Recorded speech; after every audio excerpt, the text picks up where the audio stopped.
Bonjour, aujourd'hui je vais vous présenter les unités de stockage. On fera un voyage au passé.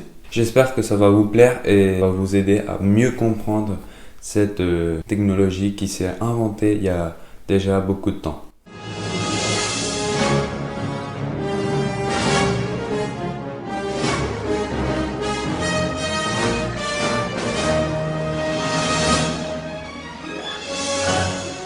Pour commencer cette vidéo, je vais vous donner une définition facile à comprendre. Une unité de stockage est un matériel qui sert à stocker ou enregistrer des données de façon durable et autonome.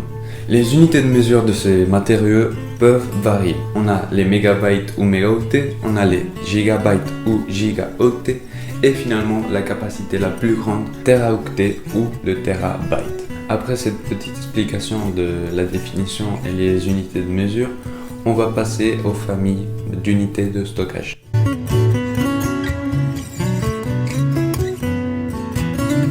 On commence avec la famille perforée. La famille perforée est la descendance la plus ancienne des mémoires d'information. Elle n'est plus utilisée de nos jours. Dans cette catégorie, on retrouve la carte perforée avec une capacité maximale de 960 octets. On retrouve également le ruban perforé. La capacité de stockage de ces outils était trop faible pour être utile de nos jours. Cette génération apparaît au début du XVIIIe siècle, en 1725, avec l'invention du premier système d'informatique de la part de Basile Bouchon. Elle comptait 80 colonnes parallèles à la largeur et 12 lignes parallèles à la longueur. Et son fonctionnement était basé dans la représentation de caractères alphanumériques par des perforations rectangulaires. Après avoir vu la plus ancienne des unités de stockage, on va passer à une plus récente, créée il y a quelques années, il y a 30-40 années, la famille magnétique.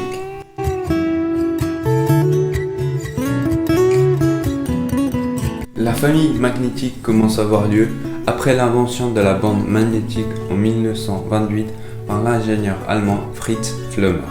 À ses débuts, elle était massivement utilisée pour les enregistrements de son, notamment par les radios françaises dans les années 1940 et 1950.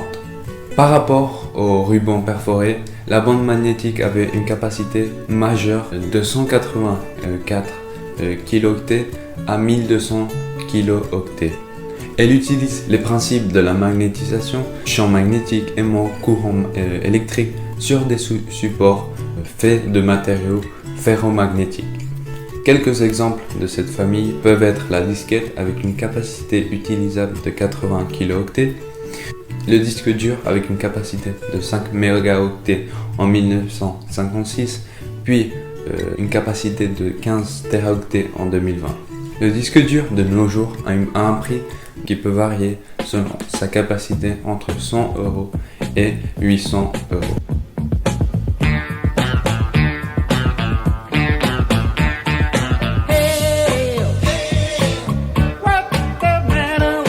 Finalement, les cassettes furent une des unités de stockage, de mémoire de stockage les plus répandues dans le monde, avec l'arrivée du VHS. Une vidéocassette avec une contenance possible de 5 heures de vidéo et de son, et qui a été la ressource principale de l'expansion du cinéma dans les années 70 et 80. Puis le Sony Walkman, une cassette audio qui a fait le succès dans les années 80 grâce à l'avantage d'enregistrer 1 heure ou 1 heure et demie de musique qui pouvait être portable sur nous.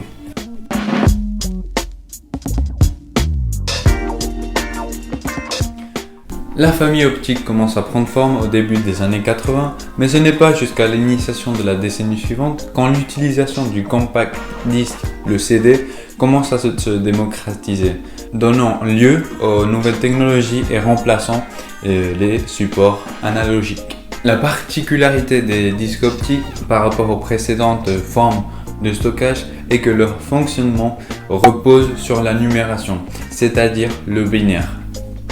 Le CD fut inventé en 1982 par Philips et Sony Corporation. À ses débuts, il fut uniquement utilisé pour des enregistrements sonores. Néanmoins, de nos jours, cette forme de stockage est principalement utilisée pour les besoins multimédia, musique, vidéo, mais aussi pour d'autres types de comme jeux vidéo aussi. Sa capacité de stockage est de 700 MB. Finalement, le prix d'un CD va dépendre de beaucoup de conditions comme si c'est de la musique, si c'est un jeu vidéo, beaucoup de conditions qui vont permettre de savoir quel est le prix du CD. D'autres exemples de la famille optique qui ont fait un grand succès depuis les années 90 jusqu'au début des années 2000 peuvent être le DVD, a une unité de mémoire optique capable d'enregistrer non seulement du son mais aussi des archivages vidéo avec une capacité de 5 gigaoctets, puis le Blu-ray développé pour enregistrer des vidéos en haute définition ainsi que de disposer d'une plus grande capacité de stockage, 25 gigaoctets.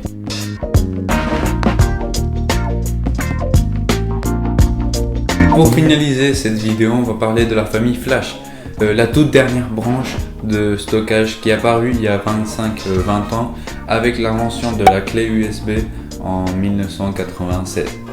Elle fait appel à une mémoire fonctionnant comme une mémoire vive, c'est-à-dire la RAM, mais qui en plus préserve les données stockées lorsqu'elle n'est pas alimentée à un courant électrique. La vitesse d'exécution, sa haute durée de vie et sa faible consommation d'énergie, mais aussi des appareils numériques s'adaptant de plus en plus aux nouvelles technologies, garantissent un futur très ambitieux pour les unités de stockage. L'exemple le plus répandu de cette famille est la clé USB. Elle concerne une grande compatibilité avec des ordinateurs et cela nous facilite. Son prix moyen va varier de sa capacité, 40 € pour 16 gigaoctets, 75 € pour 32 gigaoctets, 180 € pour 64 gigaoctets ou 340 € pour 128 gigaoctets. D'autres exemples de cette catégorie peuvent être la carte Full SD, la carte Micro SD et la carte Mini SD.